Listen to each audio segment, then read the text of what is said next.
Concernant les parcours, la fluidité des parcours, je pense qu'au-delà des réformes et du développement de l'offre sur chacun des segments de l'offre médico-sociale en direction des personnes âgées, les EHPAD, les services de soins infirmiers à domicile, l'aide à domicile, il est important donc de travailler sur la fluidité pour la personne des parcours entre les différents moments de sa vie en fonction de son état de santé, en fonction de ses besoins. Pour cela, un certain nombre de travaux sont en cours et doivent être poursuivis et amplifiés. Premièrement, un accès à l'information est nécessaire.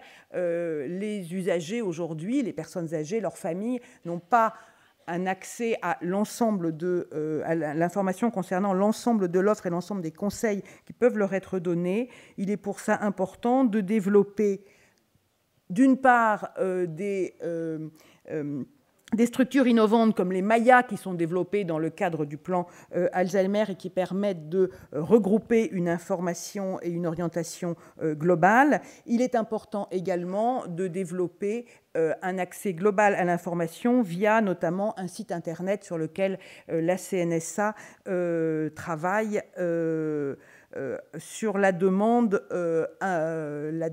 tout à fait pressante de la ministre. Et puis, vous êtes au courant du travail sur le dossier unique d'admission en EHPAD qui est en cours d'expérimentation et qui, là aussi, nous semble un moyen d'améliorer l'information et l'orientation des personnes. Deuxième élément de fluidité, les structures intermédiaires, les structures de répit.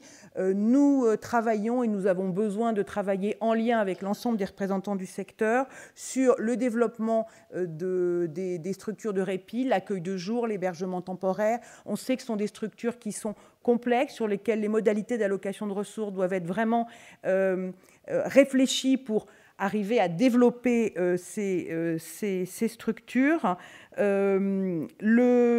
Les plateformes de répit, là aussi développées dans le cadre du plan Alzheimer, 75 doivent être notifiées d'ici la fin de l'année. Des appels à candidature ont montré que dans beaucoup de régions, beaucoup de projets étaient remontés et nous allons regarder comment, à partir de ces plateformes de répit, on peut développer l'offre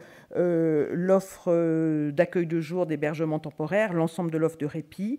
Les structures intermédiaires comme les foyers logements doivent également être développées. Entre le domicile et l'établissement, il y a place, il y a des personnes qui ont besoin d'une structure intermédiaire. Et puis, nous devons bien évidemment nous appuyer sur les ARS qui, par leurs schémas régionaux, par l'ensemble de la vision globale qu'elles ont, doivent nous aider à avoir un travail sur les parcours. Et là-dessus, le projet de loi de financement de la sécurité sociale prévoit, à partir de l'année prochaine, de pouvoir développer des expérimentations pour améliorer les solutions interstitielles entre deux types d'offres. C'est ce que recommandait le rapport du Haut Conseil pour l'avenir de l'assurance maladie, rapport du HCAM, qui est tout à fait structurant.